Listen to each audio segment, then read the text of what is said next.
graduated with a biology degree and a philosophy degree, and also a religious studies degree. Okay. And then I went on to get my master's in Pacifica University in depth psychology, emphasis in Jungian and archetypal studies.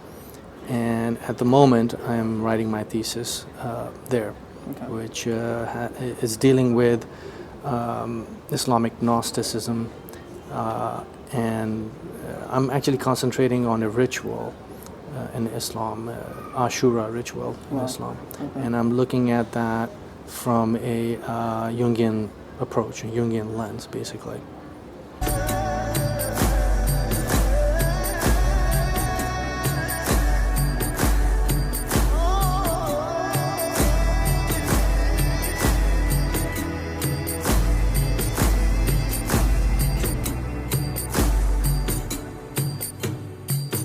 So, being someone who's Shia, Ashura is the 10th day of Muharram, commemorating the sacrifice of the third Imam, the grandson of the Prophet Muhammad, Imam Hussein. This is something I actually have been thinking about a lot too, because the parallels with the sacrifice of Hussein are very similar to the sacrifice of Jesus and sacrifice of other archetypes of justice and freedom. Right. So from a Jungian analysis, for those who may not be familiar with what Jungian archetypes are, can you expand a little bit on how those manifest in our ideologies? Well, Jungian archetypes are very difficult to describe. Jung himself says that you can't really describe what archetypes are per se, right? One of my teachers, Dr. Lionel Corbett, he explains it this way. He says, you know how in the physical world we know of gravity and the thermodynamics, the laws of thermodynamics, and these principles are very, I mean, for human beings they were very hard to grasp. Yeah. We have recently, you know, Newton and Kepler and, you know, these modern scientists have, you know, given us these principles in a mathematical formula. Now, these are ordering principles in the physical reality. So it is kind of the same analogy we can say that the archetypes, the psychological archetypes that Jung is talking about, is like that. They are actually formative principles. They are ordering principles within the psyche. The Freudian unconscious is constituted of repressed experiences, repressed shocks that the infant, first the infant and then later the growing child has experienced. Jung's first interest in Freud was in Freud's theory of the mechanism of repression. What is it in the psyche that so puts these things out of sight that consciousness is completely unaware of them? And it is these shocks that have set up the slant, the posture, the structuring attitude of the individual to life. I mean, archetypes can be described in many different ways. I mean, but that's the main, I would say that's the main thing that we should look at, psychologically speaking. From a, just, you know, crossing the bridge to the Islamic world, most people, most Muslims who I engage with, they, you know, they, or Christians, or, I mean, a lot of people have a hard time understanding what archetypes really are. But the easiest way to, I think, for a Muslim to understand what an archetype or archetypes are would be simply to say that they can be equated to the names of God, right?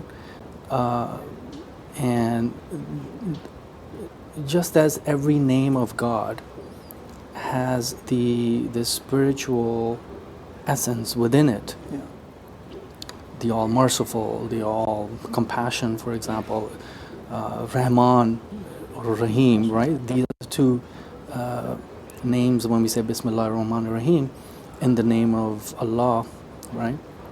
The most merciful, the most compassionate. Now these two names, the mercy and compassion, can be said to be a psychological archetypes running within the human psyche. But that does not necessarily mean that they are the archetypes are just only within human psyche. And what I want to say is most people in the Western psychological tradition think that the mind is the psyche, which is in our heads, if you will. It's consciousness. Consciousness, yeah. Or even unconsciousness. You know, id or the ego. Yeah. Right, the Freudian model, Yeah. right, or the traditional model say, but the Jungian model says that actually the mind is not within us. We are actually participating within the mind, or the big one mind, or the psyche, if you will, Yeah. or the soul.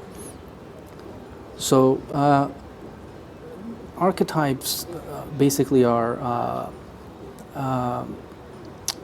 Jungian archetype. Jung takes the notion of archetypes from Plato, actually, Okay. and they are ideas actually in the psyche.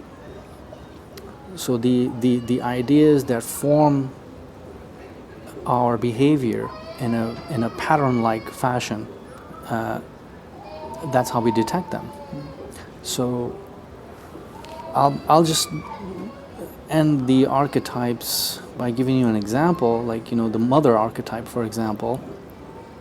How the mother archetype manifests itself is through the personal mother, actually, right? So when the mother is feeding you the baby, in other words, you see the personal mother, but the personal mother is also channeling the archetypal, transpersonal level of the archetype to the child.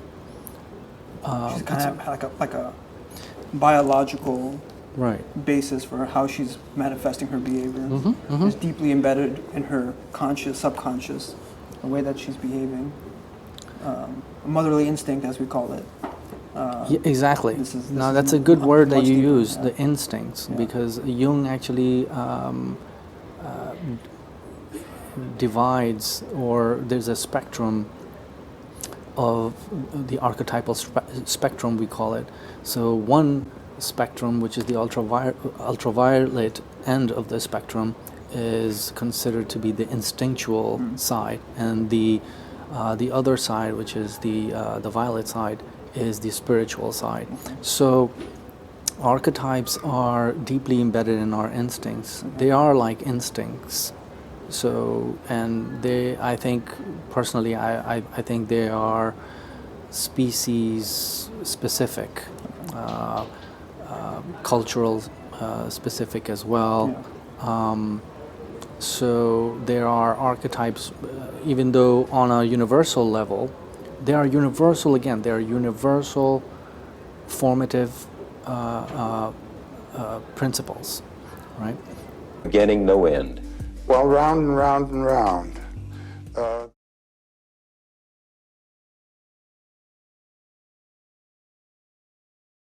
So the archetype of the mother, for example, can come in the form of, say, for example, let's just say in the religious, cultural, specific way of looking at this.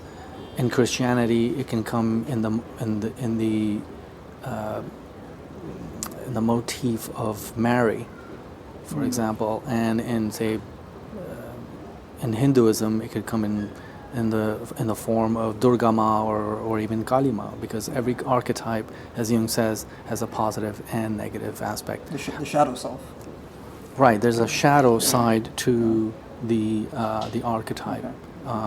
But archetype as a whole can be considered as bivalent or multivalent, we call it, has many, it can adapt to many different forms.